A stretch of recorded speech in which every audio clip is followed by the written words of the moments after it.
This video will explore the poem Futility by Wilfred Owen, written shortly before his death in 1918. Futility marks a change in Owen's attitude and language towards the war, from defiant objection to feelings of frustration and emptiness. It explores the death of a soldier from hypothermia and connects this with themes that are common throughout his poetry, including the futility of war, waste of life, and of questioning religion and God. The title of the poem, Futility, foreshadows the tone.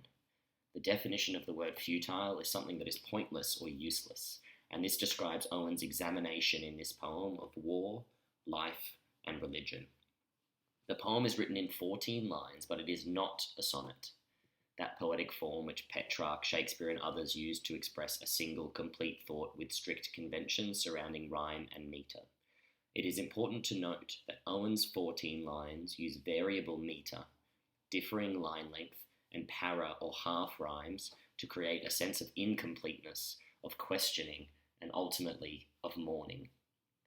Futility is often described as an elegy or a sad poem expressing sorrow for someone who is dead. Owen has intentionally cut short the form of the sonnet to reflect the cutting short of the life of the soldier. The poem opens with a tender and hopeful image. Move him into the sun. Gently its touch awoke him once, at home, whispering of fields half sown. This phrase, move him into the sun, is an imperative, but coupled with words like gently and touch, this creates a soft and tender image of the treatment of the dead soldier. There is an immediate contrast here between the treatment of this soldier by his colleagues and the treatment of soldiers in Owen's previous poems, most notably in Dulce et Decorum Est, when the dead soldier is flung into the back of the wagon. The sun is personified here as touching the soldier. This could be a religious allusion, literally moving him into the light of the sun to warm him, but also placing him into the care of nature and God. The soldiers admit that there is nothing that they can do but trust in God to revive the soldier. The next lines employ alliteration and assonance of long, soft sounds like awoke, home, half sown, snow, no, rouse, and the onomatopoeia of whispering to reinforce the softness of the opening lines and create a despairing tone, recreating the pleading and moaning sounds of the dying and their comrades who are trying to save them. The metaphor of half sown relates both to literal seeds and to a life cut short. The war has created a shortage of men to sow the fields of their homes, leading to an incompleteness and interruption of normal productive life for both the soldiers and the society that they have left behind. As well, this soldier's life is half-lived, as he has died young. The next line refers back to the sun and its power to awaken the soldier. Always it woke him, even in France, until this morning and this snow. Owen juxtaposes the image of snow, cold and white, with the sun, warm and red.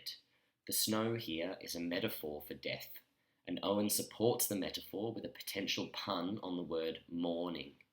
This refers both to the time of day, as well as bringing to mind the homophone mourning, referring to the sense of loss felt by the soldiers at their companion's death. The final two lines of the stanza, if anything might rouse him now, the kind old sun will know, again personifies the sun, this time as kind and old, quite an affectionate image of an all-knowing and familiar friend, Owen possibly referring again to the concept of God and of religion. The final two lines of the stanza continue the calm, tender tone of the opening, which juxtaposes the foreshadowing of the title, Futility.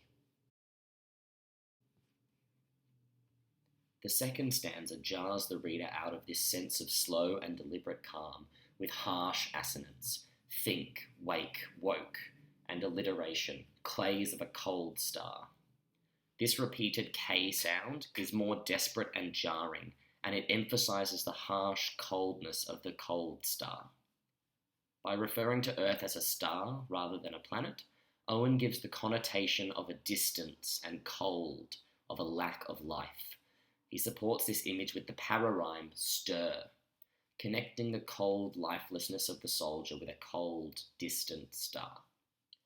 The image of seeds is repeated, from our first stanza in Think How It Wakes the Seeds, again referring to growth, life, and nature. This begins Owen's change in diction from positive in the first stanza, sun, gently whispering, awoke, morning, rouse, and kind, to negative diction in the second stanza, clays, cold, limbs, hard, fatuous, and break. From the first to the second stanza, Owen moves from images of seeds in the earth to clay and clays. As well as being reminiscent of the thick, sticky mud of the trenches in France, giving us a visual and tactile imagery, clay is also difficult to cultivate and plant in. It is lifeless. The clay and the cold star act as a biblical illusion. The clay used to shape man, and the earth as a cold star in the book of Genesis. The sun started life on earth. The poet questions the power of the sun then. If the sun can achieve bringing these other things to life, the seeds and the clays of a cold star, then are limbs so dear achieved, are sides full-nerved, still warm, too hard to stir. Owen uses rhetorical questions to question God's power to resurrect this individual soldier, what the purpose of this death and the destruction of nature is. This creates a sense of frustration and despair. Was it for this the clay grew tall? That people grew tall and evolved? That children grew to adulthood? Is this the purpose of humanity and people, just to die for nothing? Finally, Owen ends with an apostrophe or a direct address or question. This is quite common in elegiac verse to refer to an idea or person as if they were being directly addressed in the poem. Oh, what made fatuous sunbeams toil to break earth's sleep at all? The sun, which at the beginning of the poem was personified with gentle touches as old and kind and familiar, is now personified again as fatuous, meaning foolish or ineffective. The questioning of what made again makes reference to a god or higher power, and by judging the sun as powerless and foolish, Owen could also be judging this higher power, religion and God, as foolish and powerless, unable to prevent the death of even one man. Pay attention to the use of specific motifs that run throughout the poem, namely of the sun, seeds, and clay. The sun is often paired with ideas of warmth, waking, and life. Seeds represent nature and growth, while clay is often associated with sleep, for example, the metaphorical sleep of death, coldness, and lifelessness.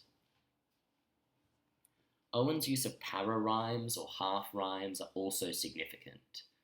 Owen chooses para-rhymes of once and France, snow, now, no, as well as seeds with sides and star with stir, tall and toil.